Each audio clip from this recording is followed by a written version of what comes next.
Guys আপনারা কিতা করছেন, আমিও ভালো আছি।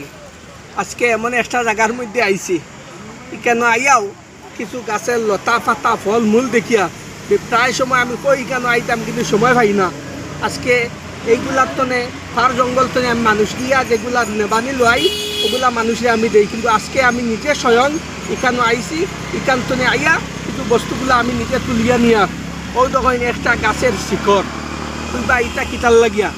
ওই যে বাচ্চারা অনেক সময় মাসে মাসে সান্দে শ্বাসকষ্ট বেমার, হাঁফানি বেমার মাসে মাসে দরিলায়, সান্দে দরিলায়, দম পালাইতে পারই না। এই শ্বাসকষ্ট বেয়ারামল লাগিয়া লাখ লাখ টাকা খরচ করিয়া লাইফ অন্ধকার হয়ে গেছে। অনেক সময় জোয়ান মানুষ এই শ্বাসকষ্ট বেয়ারামে অনেক সময় বড় কষ্ট করডা, অনেক সময় মা লইয়া বিপদী, বাপ লইয়া বিপদী, বাই লইয়া বিপদী। এই ধরনের বিপদে যদি শ্বাসি মারা যদি কেউ থাকে, আমার সঙ্গে যোগাযোগ করবা। একটা গাছের জ্বর আমি দিমু, গলার মধ্যে বান্ধিয়া দিবাই, 3 দিন দিবাই, গ্যারেন্টি দিয়া শ্বাসকষ্ট বেআরাম যদি আরাম হয়, আল্লাহ মাবুদে যদি শিবা দেন, এরপরে আমারে খুশিও করবা। আগে কোনো যা চাহিদানা দেওয়া লাগে না। আপনারা আমার সঙ্গে যোগাযোগ করবা, স্ক্রিনের নিচে লম্বার দেওয়া থাকবো, আপনারা আমার সঙ্গে যোগাযোগ করবা।